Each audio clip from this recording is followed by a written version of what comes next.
Hello friends, अस्सलाम वालेकुम। Welcome to FS tuition channel.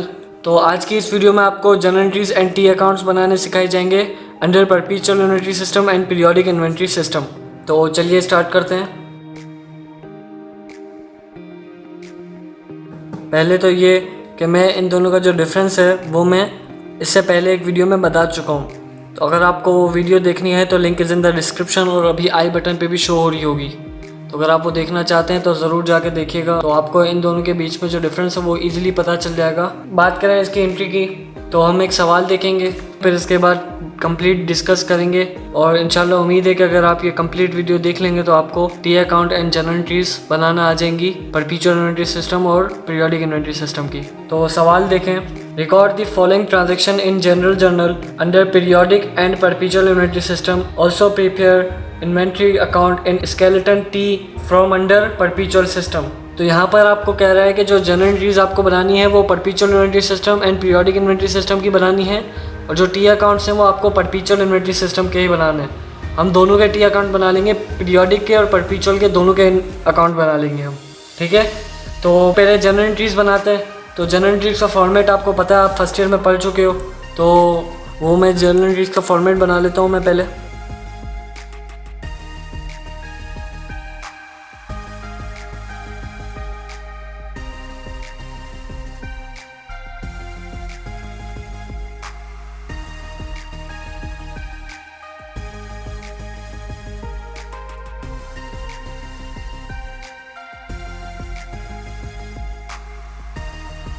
तो गाइस अगर यहाँ पर देखो तो मैं जनरल एंट्रीज का फॉर्मेट बना चुका हूँ। यहाँ पर डेट आती है, particulars, post reference, debit, credit.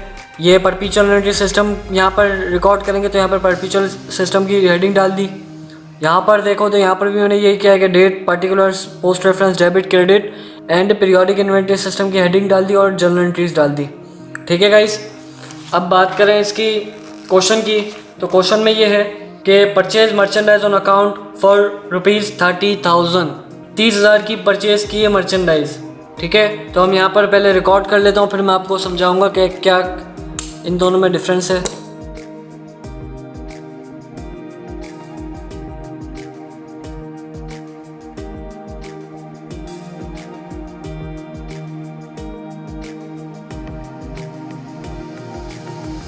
तो बात करें इसकी पहली एंट्री की तो यहाँ पर मैंने मर्चेंडाइज इन्वेंट्री रिकॉर्ड किया है और यहाँ पर मैंने परचेजेज रिकॉर्ड किया है, ठीक है। जिसकी वजह यह है कि जो परपेचुअल इन्वेंट्री सिस्टम होता है वहाँ पर आप क्या करते हो कि डेली अप टू डेट रहते हो। मतलब ये कि आज मेरे पास कितनी इन्वेंट्री स्टॉक में रखी हुई है, आज मैंने कितनी इन्वेंट्री बेची, तो आपको यहाँ पर डेली अप टू डेट होती है। जबकि पीरियोडिक में ऐसा नहीं होता। पीरियोडिक में जब भी आपको एंडिंग इन्वेंट्री निकालनी होती है तो आप कंप्यूटेशन करते हो थ्रू कि भाई मैंने कितनी इन्वेंट्री परचेज़ की थी, कितनी सेल की, कितनी अवेलेबल है, कितनी बिगनिंग थी, ठीक है। तो पीरियोडिक में आपको कंप्यूटेशन के थ्रू निकालना होता है। अगर आप बात करो परपेचुअल की तो परपेचुअल में ऐसा नहीं होता। परपेचुअल में ये होता है कि भाई आप सिर्फ मर्चेंडाइज इन्वेंट्री का टी अकाउंट देख लो, आपको पता चल जाएगा कि आपके पास कितनी इन्वेंट्री रखी हुई है। उसमें आपको कोई कंप्यूटेशन की ज़रूरत नहीं होती परपेचुअल में। तो यही वजह है कि हम यहाँ पर परपेचुअल में इन्वेंट्री मर्चेंडाइज इन्वेंट्री रिकॉर्ड करते हैं और यहाँ पर परचेजेस रिकॉर्ड करते हैं। दोनों की नेचर की बात करूँ तो मर्चेंडाइज इन्वेंट्री एसेट है और परचेजेस की जो नेचर है वो एक्सपेंस है। परचेजेस हम रिकॉर्ड तभी करते हैं जब हम मर्चेंडाइज इन्वेंट्री ही परचेज करते हैं, लेकिन हम यहाँ पर परचेजेस रिकॉर्ड कर रहे हैं क्योंकि यहाँ पर हम साल के आखिर में देखेंगे या महीने के आखिर में देखेंगे कि भाई हमारे पास कितनी इन्वेंट्री रखी हुई है। ये पूरा एक कंप्यूटेशन के थ्रू होगा कि भाई हमारे पास एंडिंग इन्वेंट्री ये रखी हुई है, लेकिन यहाँ पर ऐसा सीन नहीं होता।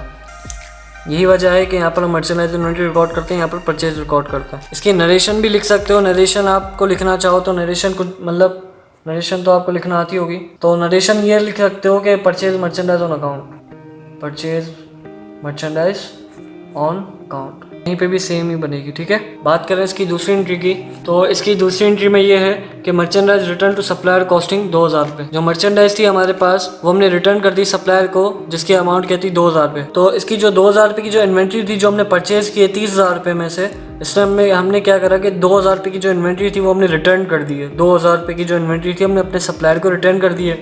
तो जो आपकी लायबिलिटी है वो कम हो जाएगी ऑब्वियसली, अकाउंट पेबल डेबिट हो जाएगा और मर्चेंडाइज इन्वेंट्री यहाँ पर क्रेडिट हो जाएगी। मर्चेंडाइज इन्वेंट्री क्रेडिट हो जाएगी जो कि होगी 2,000 से, ठीक है। तो बात करें यहाँ पर तो यहाँ पर क्या होगा कि अकाउंट पेबल कम हो जाएगा, तो अकाउंट पेबल डेबिट होगा 2,000 से और जो आपकी परचेज रिकॉर्ड क्या आता है यहाँ पे, तो आप परचेज रिटर्न रिकॉर्ड करोगे। अगर आपको जनरल एंट्रीज का कॉन्सेप्ट याद हो तो जब हम परचेज करके रिटर्न करते थे तो हम परचेज रिटर्न के नाम से रिकॉर्ड करते थे। तो यहाँ पर क्या करा हमने, परचेज रिटर्न रिकॉर्ड किया। ठीक है, बात करें हम यहाँ पर मर्चेंडाइज इन्वेंट्री की, तो मैं पहले भी बता चुका हूँ कि परपेचुअल इन्वेंट्री सिस्टम में आप मर्चेंडाइज इन्वेंट्री रिकॉर्ड करते हो। तो जब आपने एसेट रिकॉर्ड किया, जब आपने एसेट परचेज किया तो आपने एसेट के नाम से रिकॉर्ड किया, जब आप एसेट रिटर्न करोगे तो आप एसेट के नाम से ही रिकॉर्ड करोगे। तो जब यहाँ पे आपने परचेज रिकॉर्ड किया, जब आप उस प्रोडक्ट को रिटर्न करोगे, मर्चेंडाइज इन्वेंट्री को आप रिटर्न करोगे, तो यहाँ पर परचेज रिटर्न का हेड आएगा। ठीक है, इसको भी हम नरेशन रिकॉर्ड कर लेते हैं। नरेशन ये होगी कि merchandise return to supplier, merchandise return to supplier. यहाँ पर भी यही सेम बनेगी। ठीक है, ये लाइन मैंने गलती से छोड़ दी है, नहीं यहाँ पे लाइन नहीं छोड़नी चाहिए। ठीक है, इसकी थर्ड एंट्री की बात करें तो sold merchandise on account for ₹30,000, और जो हमने प्रोडक्ट सेल की है उसकी जो कॉस्ट थी वो थी 24,000 रुपये। तो जब हम सेल करते हैं तो सेल सिंपल हम रिकॉर्ड करते हैं, उधार पे सेल की है तो अकाउंट रिसीवेबल डेबिट करेंगे। यहाँ पर भी मैंने A/P लिखा है, इसका मतलब यही है कि अकाउंट पेबल, यहाँ पर भी यही मतलब है इसका। अकाउंट रिसीवेबल डेबिट कर देंगे 30,000 से।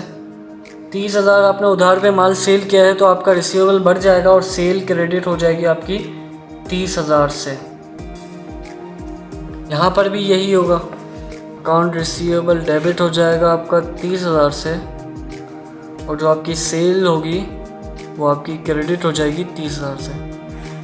नरेशन लिख लो, record to record sale on account. यहाँ पर भी यही है, सेम एंट्री बनेगी। ठीक है, सेम नरेशन बनेगी। अब बात करें इसके पार्ट बी की, तो यहाँ पर तो आपको कोई कन्फ्यूजन नहीं होगी कि भाई सिंपल सेल किया आपने, उधार पे आपने सेल किया तो रिसीवेबल डेबिट होगा और सेल्स क्रेडिट होगा, सिंपल है। लेकिन इसके साथ एक और एंट्री बनेगी, वो एंट्री ये होगी कि अगर आप क्वेश्चन में देखो तो कॉस्ट ऑफ मर्चेंडाइज वॉज ₹24,000। आपको ये बता दें कि 24,000 रुपये जो है वो आपकी कॉस्ट भी है, तो आपको वो भी रिकॉर्ड करनी है। वो कैसे रिकॉर्ड करोगे, तो सिंपल इस ट्रांजेक्शन का मतलब ये है कि आपने 30,000 का जो माल बेचा है जिसकी कॉस्ट 24,000 रुपये थी, तो आपके पास जो प्रॉफिट है वो 6,000 रुपये। प्रॉफिट तो आपने रिकॉर्ड करना नहीं है यहाँ पे। आपने क्या करना है कि आपने सिर्फ जो कॉस्ट है वो रिकॉर्ड करनी है, जो सेल की है वो रिकॉर्ड करनी है। तो कॉस्ट रिकॉर्ड करने के लिए आप क्या करोगे, सीरियल नंबर तो आप यही डाल दोगे, 3B 3A कर लो इसको, और 3B उसको कर लेना, उसको 3A कर लो। ठीक है, अब ये 3B cost of goods sold, cost of goods sold debit होगा आपका। Cost of goods sold debit होगा कितने से, 24,000। और जो मर्चेंडाइज इन्वेंट्री यहाँ पर बेची हमने वो कितने की है, वो 24,000 की है। यहाँ पर भी यही होगा, यहाँ पर भी यही होगा, cost of goods sold debit 24,000 से, परचेजेस क्रेडिट 24,000 से। अगर हम इस सवाल की बात करें तो cost of goods sold record करी हमने 24,000 से और मर्चेंडाइज इन्वेंट्री क्रेडिट की है 24,000 से। वो क्यों किए, क्योंकि हम यहाँ पर मर्चेंडाइज इन्वेंट्री एसेट का अकाउंट बना रहे हैं तो एसेट ही क्रेडिट करेंगे। और यहाँ पर भी यही है कि cost of goods sold debit करेंगे, और जब परचेज यहाँ पर रिकॉर्ड की थी तो यहाँ पर परचेजेस ही क्रेडिट करेंगे। इसकी नरेशन की बात करें तो नरेशन ये बना लेंगे कि to record cost of goods sold, यहाँ पर भी यही होगा सेम। ठीक है, यही होंगे to record cost of goods sold. इसकी फोर्थ ट्रांजैक्शन की बात करें तो फोर्थ ट्रांजैक्शन में ये कह रहा है कि merchandise return from customer 2,000, cost of which was ₹1,600। जो मर्चेंडाइज इन्वेंट्री है वो कस्टमर ने हमें रिटर्न की है 2,000 की, जिसकी कॉस्ट थी 1,600 रुपये। ठीक है, तो हम रिकॉर्ड करेंगे। जब हमारे पास रिटर्न आती है मर्चेंडाइज तो हम क्या रिकॉर्ड करते हैं, हम यहाँ पर रिकॉर्ड करेंगे सेल रिटर्न। हम क्या रिकॉर्ड करते हैं, सेल रिटर्न कितने की है भाई, 2,000 की। और जो हमारे पास अकाउंट रिसीवेबल है वो कम हो जाएगा 2,000 से। ठीक है, इसके बाद बात करें यहाँ पर तो हम यहाँ पर भी यही रिकॉर्ड करेंगे, सेल्स रिटर्न 2,000, और यहाँ पर अकाउंट रिसीवेबल कम हो जाएगा कितने से, 2,000 से। तो इसकी नरेशन ये बनाएंगे कि मर्चेंडाइज रिटर्न फ्रॉम कस्टमर, यहाँ पर जगह नहीं है इसलिए मैं सिंपल ये नरेशन बना लूँगा, रिटर्न फ्रॉम कस्टमर। यहाँ पर जगह नहीं है लेकिन आप ये कंप्लीट नरेशन बनाएंगे कि to record the merchandise return from customer. ठीक है, अब इसकी एक और एंट्री बनेगी। अगर आप पूरी ट्रांजैक्शन पर हो तो मर्चेंडाइज रिटर्न फ्रॉम कस्टमर 2000 रुपये, ये तो हमने रिकॉर्ड कर लिया कि भाई सेल रिटर्न हुई है 2000 की, अकाउंट रिसीवेबल कम हो गया हमारा। ठीक है, यहाँ पर भी सेम रिकॉर्ड कर लिया, लेकिन वो आगे बात कर रहे हैं जिसकी कॉस्ट थी जो 2000 जो हमने मर्चेंडाइज रिटर्न हुई है, इसकी कॉस्ट क्या थी? इसकी कॉस्ट 1600 रुपये थी। तो इसकी कॉस्ट 1600 रुपये है, वो भी हमें रिकॉर्ड करनी है। तो जो हमारे पास जो मर्चेंडाइज इन्वेंट्री है वो 2000 की नहीं आई, हमारे पास जो हमने जो सेल की थी वो 2000 रिटर्न हो गई है। सेल हमारे पास 30,000 की थी, वो हमारे पास 2000 रिटर्न हो गई है, लेकिन इसकी जो कॉस्ट होगी वो 2000 हो ये ज़रूरी नहीं है। और ऑब्वियसली बात है कि होगी ही नहीं, क्योंकि इसके अंदर प्रॉफिट भी शामिल होगा। ठीक है, तो इसके अंदर कॉस्ट भी शामिल होगी, तो इसकी कॉस्ट वो खुद बता रहे कि 1600 रुपये, तो वो कॉस्ट भी रिकॉर्ड कर लोगे। अब जब मर्चेंडाइज इन्वेंट्री हमने परचेज़ की थी, जब हमने अगर आप इस सवाल को देखो तो अब जब हमने पूरी मर्चेंडाइज इन्वेंट्री परचेज़ की थी, मतलब हमारे पास मर्चेंडाइज इन्वेंट्री आई थी तो हमने डेबिट किया था 30,000। अब फिर हमारे पास से मर्चेंडाइज इन्वेंट्री गई थी, जब हमने रिटर्न की थी तो क्रेडिट किया था। अब यहाँ पर भी यही हो रहा है कि हमारे पास मर्चेंडाइज इन्वेंट्री आ रही है, कस्टमर के पास से हमारे पास मर्चेंडाइज इन्वेंट्री आ रही है, तो हम डेबिट करेंगे। मर्चेंडाइज इन्वेंट्री डेबिट हो गया 1600 से।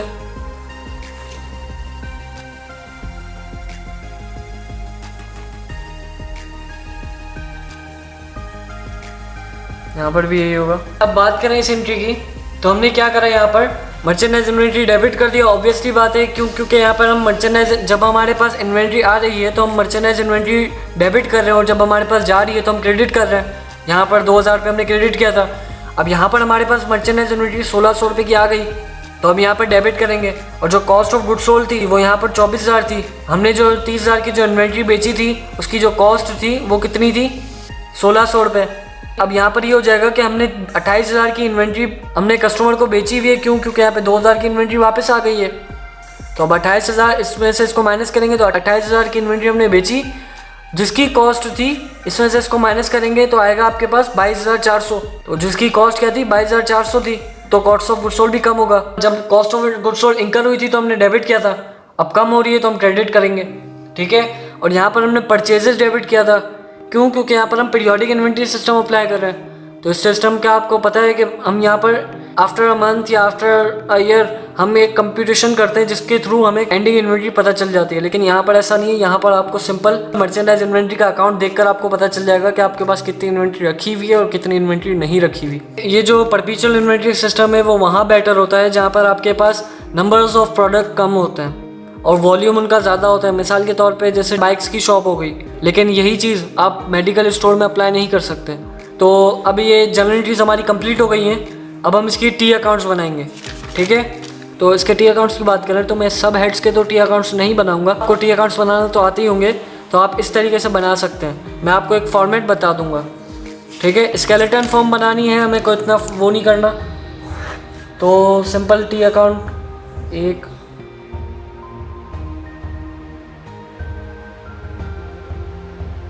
हम 4 टी अकाउंट को डिस्कस कर लेंगे। ठीक है, सबसे पहले हम हेड लेंगे मर्चेंडाइज इन्वेंट्री का। मर्चेंडाइज इन्वेंट्री का टी अकाउंट बनाएंगे। मर्चेंडाइज इन्वेंट्री यहाँ पे रिकॉर्ड कर लूँगा मैं, मर्चेंडाइज इन्वेंट्री। अब मर्चेंडाइज इन्वेंट्री यहाँ पे रिकॉर्ड कर लेंगे। कितने से डेबिट हो रही है? 30,000 से। स्केलेटन फॉर्म बनाना है तो सिंपल 30,000। ठीक है, किस वजह से डेबिट हो रहा है? अकाउंट पेबल, तो अकाउंट पेबल भी रिकॉर्ड कर लिया। मर्चेंडाइज इन्वेंट्री क्रेडिट हुई है 2000, क्रेडिट कर दी। 2000 क्रेडिट कर दी। डेबिट क्या हुआ था? अकाउंट्स पेबल, तो यहाँ पर हेड में अकाउंट्स पेबल आएगा। ठीक है, इसके बाद मर्चेंडाइज इन्वेंट्री दोबारा क्रेडिट हुई है 24,000 से। 24,000 से क्रेडिट हुई है। इसकी वजह क्या है? Cost of goods sold. Cost of goods sold की शॉर्ट फॉर्म ये है COGS। इसके बाद मर्चेंडाइज इन्वेंट्री डेबिट हुई है 1600 रुपये से, तो हमने क्या करा? 1600 से डेबिट कर ली, जिसकी वजह ये थी कॉस्ट ऑफ गुड्स सोल्ड। ठीक है, अब हम क्या करेंगे? इसका टोटल कर लेंगे सिंपल। पहले हम कंप्लीट चारों के टी अकाउंट्स बना लेते हैं, फिर सबका टोटल कर लेंगे। अब हम एक और टी अकाउंट्स बना लेते हैं जिसका हम बनेगा अकाउंट्स पेबल का। ठीक है, अकाउंट्स पेबल का टी अकाउंट बना लेते हैं। Accounts payable. अकाउंट्स पेबल का टी अकाउंट बनाएंगे हम। क्रेडिट हुआ 30,000 से पहले। इसके बाद जिसकी वजह ये थी मर्चेंडाइज इन्वेंट्री, मर्चेंडाइज इन्वेंट्री। इसके बाद डेबिट हुआ 2,000 से, यहाँ पर भी यही वजह थी, इन्वेंट्री। इसके बाद अकाउंट्स पेएबल का जिक्र नहीं हुआ, ठीक है। अब हम पीरियोडिक के 2 टी अकाउंट्स बना लेंगे। परचेजेस का बना लेते हैं और परचेजेस का बना लेते हैं। अकाउंट्स पेएबल का बना लिया, यहाँ पर सेम ही रहेगा। और एक सेल का बना लेते हैं, सेल्स का, ठीक है। तो परचेज हुई है 30,000, जिसकी वजह अकाउंट्स पेएबल थी। उसके बाद परचेज रिटर्न हुई है। यहाँ पर परचेज रिटर्न रिकॉर्ड नहीं करेंगे, यहाँ पर परचेज रिकॉर्ड करेंगे 24,000 से, जिसकी वजह ये थी कॉस्ट ऑफ गुड्स सोल्ड। इसके बाद परचेजेस नहीं आया। इसके बाद परचेज आया सिर्फ 1,600 रुपये, हाँ आया। तो cost of goods sold I think हो गया परचेज का 2-3, ठीक है। इसके बाद सेल की बात करें तो सेल, यहाँ पर सेल 30,000 क्रेडिट हुआ है, अकाउंट रिसीवेबल डेबिट हुआ था। इसके बाद सेल वगैरह नहीं आया। अब हम इसका टोटल वगैरह कर लेंगे। तो टोटल कैसे होगा, आपको आता है 31,600, डबल लाइन क्रॉसिंग होगी, और ये 31,600, जो डिफरेंस होगा वो क्या होगा आपका 5,600।